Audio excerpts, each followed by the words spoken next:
Vous écoutez le podcast de la formation, le podcast fait par et pour les actrices et acteurs de la formation.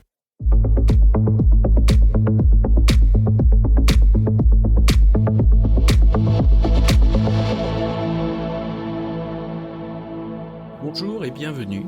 Je suis ravi de vous recevoir sur le podcast de la formation, dédié aux formatrices qui souhaitent profiter de retours d'expériences terrain qui fonctionnent et de stratégies détaillées étape par étape. Chaque épisode vous permet de mettre en place des actions immédiates et d'obtenir des résultats efficaces et concrets. Bonjour à toutes et à tous et bienvenue dans ce nouvel épisode du podcast de la formation. Aujourd'hui, on va aborder un sujet qui, honnêtement, va parler à beaucoup d'entre vous. Parce qu'on le voit tous, le monde de la formation est en train de bouger. Les financements changent, les règles du jeu évoluent. Et surtout, ce qui fonctionnait hier ne fonctionne plus aujourd'hui. Alors, la question qu'on va traiter ensemble, elle est simple. Comment réussir dans la formation en 2026 ? Que vous soyez en train de lancer votre activité ou déjà en place, mais avec des résultats en dents de scie. Et pour en parler, je suis avec Laurent. Laurent, pour celles et ceux qui ne connaissent pas encore, c'est le fondateur de Les Derniers Maîtres. Donc tu accompagnes depuis plusieurs années maintenant des organismes de formation, des formateurs et aussi des dirigeants pour structurer leur activité et clarifier aussi leur positionnement. Et surtout, ne pas oublier, pour créer des dispositifs qui fonctionnent vraiment sur le terrain. Ce que j'aime dans ton approche, c'est que tu es très loin des discours théoriques. Tu es dans le concret, l'opérationnel et dans ce qui se produit des résultats. Alors, Laurent, peux-tu nous dire, avec ton regard terrain, ce qui est vraiment en train de changer aujourd'hui dans le monde de la formation ? Eh bien, bonjour à tous. Pour répondre à ta question, je dirais que ce qui a changé, c'est que les gens, ils achètent plus de formation en vérité. Ils achètent des résultats. Ils achètent la transformation que produit sur eux la formation. Et ça, c'est aujourd'hui, on peut dire que personne ne veut se former et les gens, ils veulent que ça marche. Et ça, c'est un basculement énorme. Tu vois, je vais te raconter une situation très concrète. J'accompagne un organisme de formation là très sérieux, très carré, et ils ont une formation en management. Franchement, quand je regarde vu de l'extérieur, le programme il était impeccable, quoi. On parle de communication, on parle de leadership, on parle de gestion de conflits. Bah, franchement, tout y est. Mais la réalité, c'est qu'ils vendent pas. Alors du coup, dans l'accompagnement que je leur propose, on décide d'aller voir leurs clients et de les questionner. Et là, on découvre le vrai problème. Et je parle bien de problème. Les managers n'osaient pas recadrer leur équipe. C'est pas un problème de leadership global, c'est pas un problème de théorie. Et là, c'est un problème très concret, très précis, terrain. Donc le marché, aujourd'hui, on se rend bien compte qu'il ne paye pas pour le programme, il paye réellement pour le problème que tu résous. Et là, tout s'aligne. Donc en fait, beaucoup de centres et de formateurs travaillent, je dirais, à côté du problème ? Exactement. Et puis je crois que même le problème rentre même pas dans leur vision. Et ils font ça sans s'en rendre compte. Et tu vois, là, j'ai encore un autre exemple qui me vient à l'idée, c'est sur une formation en gestion du temps, vraiment un truc classique. Là, le formateur, il s'appuie sur la matrice d'Eisenhower, sur les priorisations, sur l'organisation. Quand tu observes, tu vois que les gens, ils comprennent, ils prennent des notes, en plus, ils sont contents. Et le lundi, sur le terrain, il n'y a rien qui change.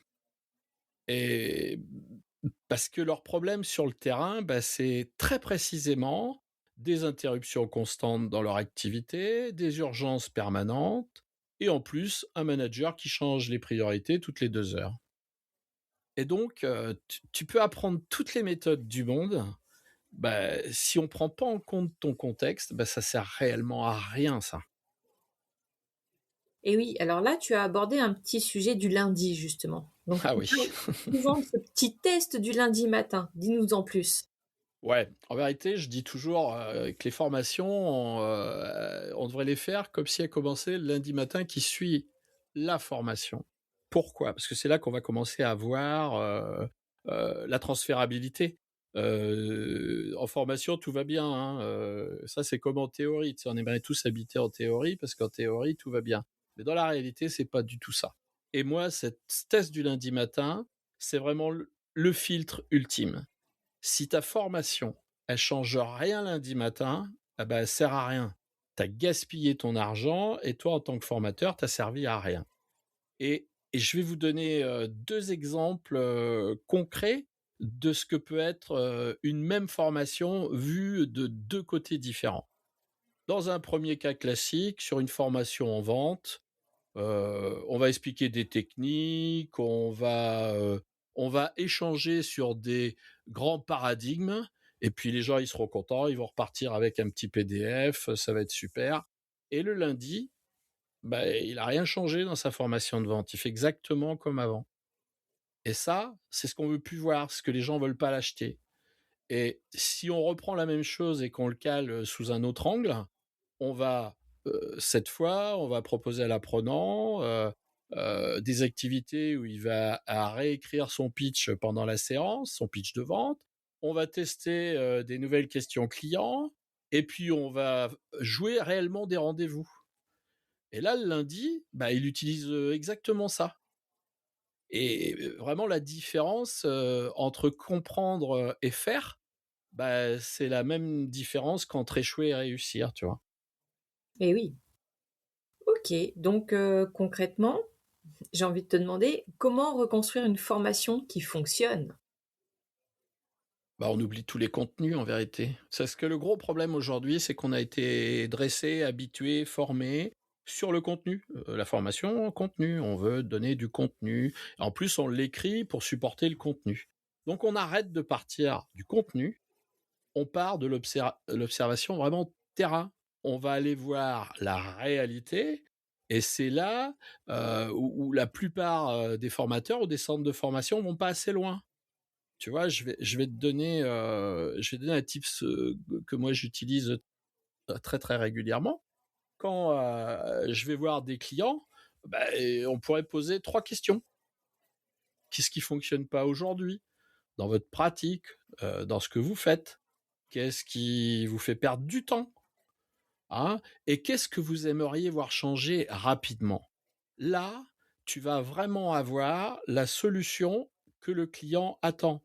Donc, qu'est-ce que tu aimerais voir changer rapidement? Je voudrais voir ça changer rapidement. Écoute, tu construis juste la formation qui va transformer ça pour que le changement arrive rapidement. Et surtout, ce qu'il faut faire, quand tu poses ces 3 questions, faut pas que tu attendes de réponse. Il faut que tu écoutes, mais que tu écoutes vraiment pour comprendre ce vers quoi il veut tendre. Tu vois? On a eu un exemple il y a pas très longtemps avec une entreprise qui nous parlait d'un problème qui était il y a trop d'erreurs dans notre vie. Écoute, solution classique formation, hein, solution habituelle.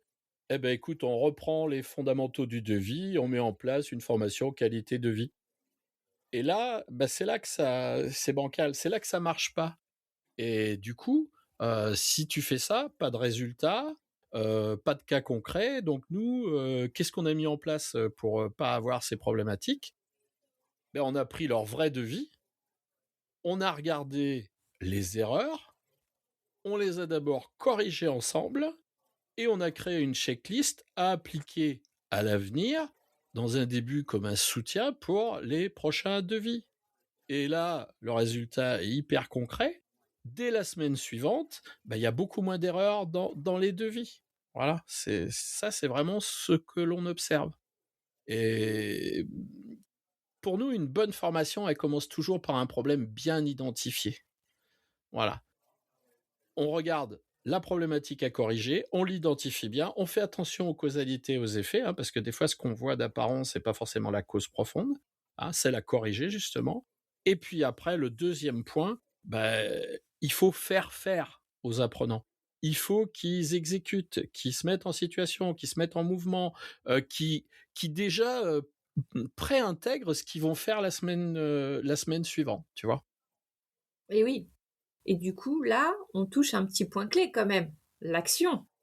Ben oui, s'il y a de toute façon, une formation, s'il n'y a pas d'action, c'est de l'information. Ça sert à rien, quoi. Enfin, en tout cas, on paye pas pour de la formation, quoi. Voilà. Et là, je vais dire, on est sur un point clé, puis là, je vais être direct, hein. J'observe souvent un formateur qui va parler beaucoup. En vérité, il va former très très peu. C'est rassurant pour le public, hein, parce que du coup, le public fait pas d'efforts. Le formateur, lui, il est là, il dit des choses intéressantes, hein. Moi, il y a pas très longtemps, j'ai assisté vraiment à quelque chose comme ça, où j'avais un formateur qui a parlé à peu près 80% du temps.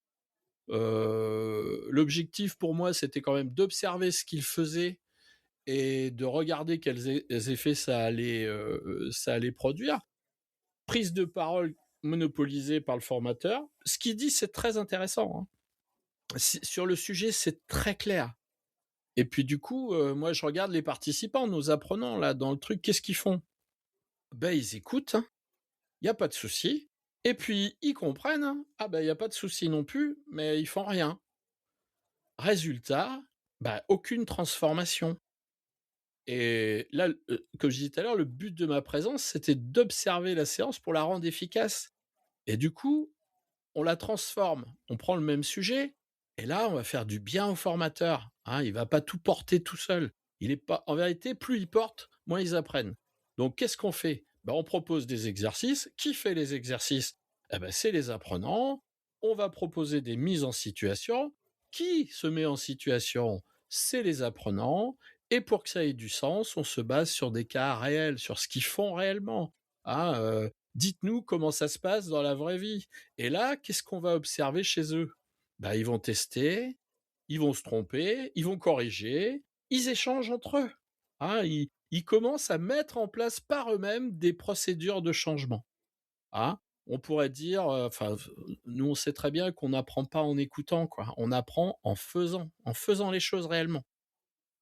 Et oui.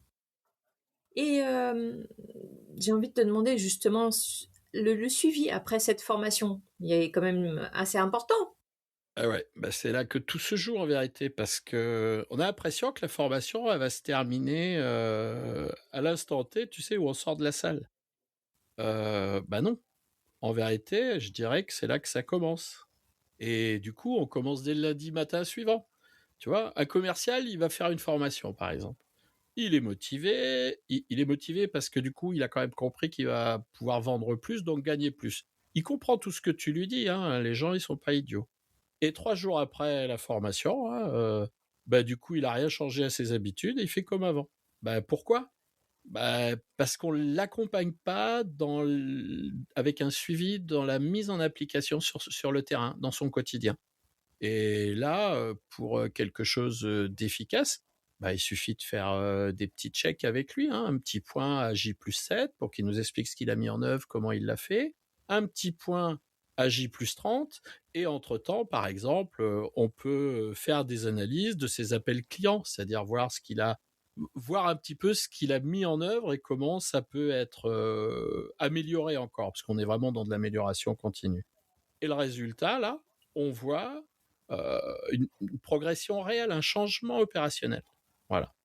Et la formation, en vérité, elle déclenche les choses, et l'accompagnement et le suivi, ça transforme sur le terrain. Tu vois, c'est ça le tips qu'il faut après la formation, un accompagnement, un suivi terrain. Mhm. Et j'ai envie de te demander sur la partie business, parce que bon, c'est quand même un peu le nerf de la guerre. Eh ben oui. Comment on vend ces formations, justement? Du coup, c'est là que il faut tout changer. En vérité, c'est un espèce de mécanisme qui s'imbrique l'un dans l'autre. T'es plus sur le contenu, Et ben du coup, tu vends pas, ce que tu fais, tu vends plus de formation, hein, comme je disais tout à l'heure, tu arrêtes de vendre la formation, tu vends uniquement ce que ça change. La résolution, de la problématique de ton client, ce qu'il attend. Si on reprenait le management, tu dis plus: «Ah ben nous on fait des formations, en management». Ça, c'est ce que tout le monde dit. Non, nous aujourd'hui, si on écrit une formation, c'est: «J'aide vos managers à recadrer sans créer de tension». Et là, t'inquiète pas, ton client, il va vite comprendre. Et ça, on le construit pas, dans notre tête. C'est pas sorti, je me suis pas levé le matin en disant: «Ah tiens, je vais aider les managers à recadrer sans créer de tension». Non, c'est le besoin terrain. Qu'est-ce qui se passe? Ben aujourd'hui, j'ai du mal à recadrer. Chaque fois que, je fais un retour, ils le prennent mal, ils se braquent et cetera. Mais là, du coup, ton client, lui, va vite comprendre ce qu'il va acheter, hein, parce que c'est la problématique qu'il vit. Et du coup, cette problématique, c'est pas toi qui y as réfléchi, c'est lui qui te l'a donnée. Tu vois, vraiment, on est dans ce changement de paradigme. En vérité, tu lui vends rien, il vient acheter la solution à son problème. Beaucoup plus simple. Hein. Et oui, on Mm. est d'accord. Bah oui. Alors ma question suivante justement, pour les centres de formation, comment ils peuvent réussir cette transformation? Parce que là, on en est vraiment là, c'est une transformation. Ouais. Alors, j'en ai vu déjà là qui ont essayé de faire des changements, on vérifie, enfin en vérité, ils complexifient tout. On dirait qu'ils essaient de faire des usines à gaz là, mais ça marche pas, hein. La réussite, elle vient vraiment de leur capacité à simplifier les choses. Et clairement, faire simple, c'est hyper compliqué, mais c'est ce qui fonctionne. Et pour qu'ils puissent y arriver, moi je vais dire que ceux qui vont réussir, il faut partir du réel. Il faut changer son paradigme, il faut plus dire, «J'imagine qu'ils ont», non, ils vivent ça. Après, il faut, dans le cadre d'une formation, il faut faire pratiquer. Il faut que les gens pratiquent. Il faut que on soit plus dans des espèces de faux paradigmes, de choses où on comprend même pas le sens de ce qu'on fait et qu'on est incapable de le ramener dans le contexte professionnel. Il faut faire pratiquer comme s'ils étaient au travail. Il faut vraiment observer le travail. Après, on en parlait tout à l'heure, il faut vraiment faire un accompagnement et un suivi sur le terrain. Ça fait partie de la formation, hein. Moi, je comprends pas qu'on paye une formation de 2 jours, une journée, et c'est one shot, quoi. Bah non, pas du tout, hein. Une formation, c'est aujourd'hui et ce que dit la formation, c'est une transformation. On veut pas, on vend plus du temps, on vend pas de l'heure, bien que les systèmes de financement soient encore arc-boutés là-dessus. On vend la réalité d'une transformation dans le temps nécessaire à la faire. Et l'accompagnement et le suivi sur le terrain, c'est ce qui va nous permettre de valider la transférabilité en situation de travail. Et là aussi, on va faire quelque chose qui souvent est un petit peu délaissé, je dirais. Je suis gentil, c'est l'évaluation. On va mesurer les résultats. Mais pour ce faire, en amont, il faut qu'on ait défini avec notre client comment on saura qu'on a réussi. Je sais pas, hein, plus de ventes, moins de conflits, enfin, on fixe ensemble. Et du coup, il y a quelque chose d'important, c'est qu'il va falloir ajuster le parcours aussi. Ajuster les feedbacks dans la partie de suivi. Parce que quand on va réobserver sur le terrain, on va voir qu'il y a des petites distorsions, même si on a été bien attentif sur le sujet, même si on a amené quelque chose d'opérationnel, dans la confrontation terrain, il va se passer des choses nouvelles. Et là, on a encore un rôle à jouer, nous, dans la formation. Et les gens, enfin moi je le vois régulièrement, ce qui ressort, c'est ah ben oui Laurent, bah, c'est incroyable, ah ouais on n'y avait pas pensé, ou alors ah tu m'énerves, je l'avais pas vu, ça je l'ai eu la semaine dernière, ah tu m'énerves, j'avais pas vu ça, tu vois. Donc euh, quelque chose de fondamental aussi, c'est que les gens ils acceptent de changer eux-mêmes, changer dans leurs prérogatives, changer dans leur offre. Hein. Faut vraiment, pour réussir, les centres qui vont réussir, c'est les gens qui vont oublier qu'il faut vendre de la formation, si je devais dire quelque chose. Tu vois? Et, et oui. Et oui, oui, c'est un gros changement quand même, hein. Ah bah c'est fondamental, hein. Et on arrive quand même maintenant à la conclusion. On a fait un bon tour déjà. Mmh. Donc j'aurais une petite question. Enfin, si on devait résumer, c'est ça, en fait, en une idée, qu'est-ce que tu pourrais nous dire? Je dirais que aujourd'hui, une formation, elle vaut pas parce qu'elle transmet, mais par ce qu'elle transforme. Et je dirais, enfin, si j'avais qu'une question à me poser, c'est: «Qu'est-ce que mon client fait différemment après moi?» Tu vois? C'est vraiment ça. Et oui. Bah, écoute, merci Laurent pour cet échange. Merci beaucoup, Bah, je t'en prie, hein, c'est toujours avec plaisir, hein. J'aime bien cette petite série là qu'on a fait pour bien poser ces nouveaux cadres, hein, ces nouveaux paradigmes, hein. qui sont nécessaires. Bah, oui, oui, parce que nous, on le pratique tous les jours, on sait que ça marche, on a hâte de que tout le monde en profite en vérité, hein. Mmh. Tout à fait. Et justement, si cet épisode vous a parlé, j'en profite.